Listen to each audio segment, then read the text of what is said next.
This copy the scribble exercise is another way to snap your brain from quick symbolic thinking to methodical, realistic observation. For this exercise, you can choose any of the scribbles on this sheet, or even create your own detailed scribble. But to really get the most out of this exercise, try drawing all of them at some point in time.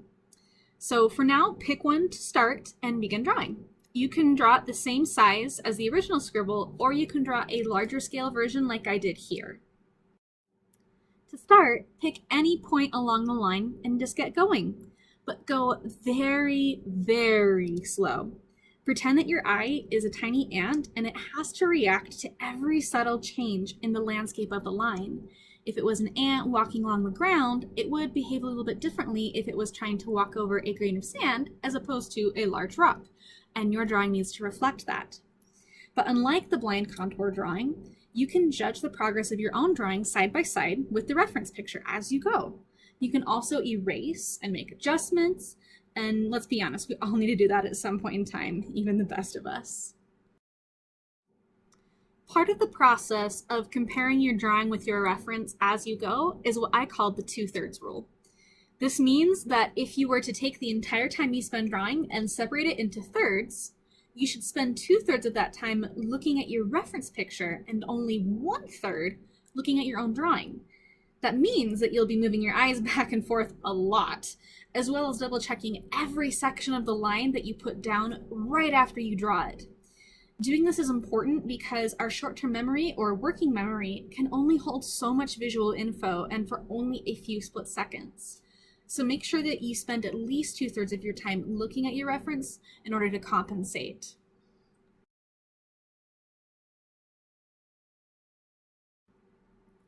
For the sake of time, let's go ahead and speed this up, but remember, you need to be going very slow. I would even say painstakingly slow.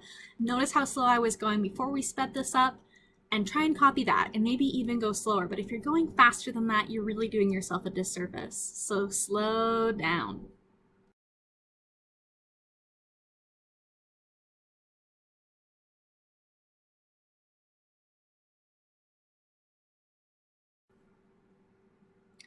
Now, once you finish your scribble, and I didn't really here just for the sake of time, but once you finish your scribble, hold it up next to your reference picture and thoroughly compare them. You are looking for anything that is even the tiniest bit different between the two. So look, what's different? You're going to look for missing details or details that don't line up. Is something bigger or smaller than it is in the reference? Note those things and then make those changes and adjustments in your drawing.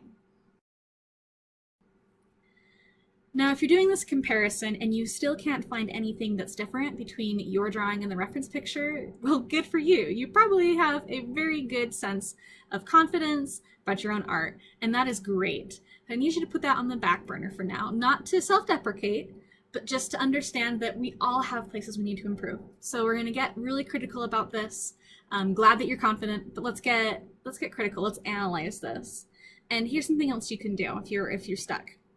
Try looking at both of them upside down. Flip them upside down. I'm not showing you this in the video, but just flip them upside down and see what's different. Another thing you can do is hold them up in the mirror. So by changing and shaking up your perspective, it makes a big difference when you're in a rut visually and it all just looks the same to you. Once you've made all of the adjustments that you can stand, you're finished. Doing this exercise regularly with new scribbles every time helps train your brain to see and draw things as they really are. So I recommend doing it as often as possible. It also will help improve your hand-eye coordination. So keep up the good work and don't stop drawing. Remember, a master has failed more times than a novice has ever even tried. So keep on keeping and make good art.